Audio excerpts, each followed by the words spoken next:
ഒരു പയ്യനുണ്ടായിരുന്നു. ഇവന് ഭയങ്കര ദേഷ്യമാണ്, തൊട്ടേനും പിടിച്ചതിനും ഒക്കെ ദേഷ്യം.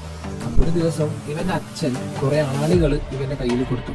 എന്നിട്ട് പറഞ്ഞു, എനിക്കിനി എപ്പോഴൊക്കെ ദേഷ്യം വരുന്നുണ്ടോ അപ്പോഴൊക്കെ ഓരോ ആണിയെടുത്ത് അത് നമ്മളുടെ മതിലുമ്മ അടിച്ചു വെക്കാം.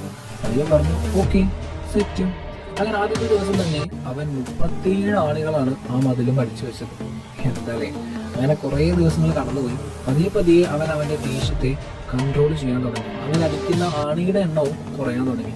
കാരണം ആ ആണി അടിക്കുന്നതിനേക്കാൾ എത്രയോ സിമ്പിളാണ് തന്റെ ദേഷ്യം കൺട്രോൾ ചെയ്യുന്നത് എന്ന് അവന് മനസ്സിലായി. അങ്ങനെ അവൻ കംപ്ലീറ്റ്ലി അവന്റെ ദേഷ്യം കൺട്രോൾ ചെയ്യാൻ പറ്റുന്ന ഒരവസ്ഥയിലെത്തി.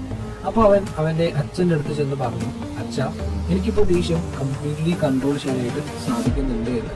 അപ്പൊ അച്ഛൻ പറഞ്ഞു, ശരി, എന്നാൽ ഇനി മുതൽ എന്തൊക്കെ നിനക്ക് ദേഷ്യം കൺട്രോൾ ചെയ്യാനായിട്ട് പറ്റുന്നുണ്ടോ അതൊക്കെ ഓരോ ആണി പറിച്ചെടുത്തോളൂ. അതായത് അവൻ അടിച്ചു വെച്ച കുറെ ആളുകളുണ്ടല്ലോ, അത് ഓരോന്നായിട്ട് പറിക്കാം.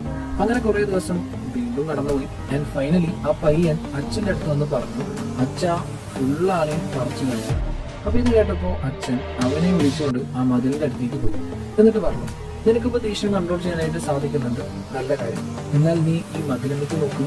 നീ കാരണം എത്രങ്ങാനും ഓട്ടകളാണ്, ഹോൾസ് ആണ് ഇതിലുള്ളത്. ഈ മതിലിനി പഴയ മതിലാവില്ല. അതുപോലെ നീ ദേഷ്യത്തിൽ ചെയ്യുന്ന കാര്യങ്ങൾ, പറയുന്ന കാര്യങ്ങൾ മറ്റുള്ളവരുടെ ഉള്ളിലും ഇതുപോലെ പാടുകൾ ഉണ്ടാകും.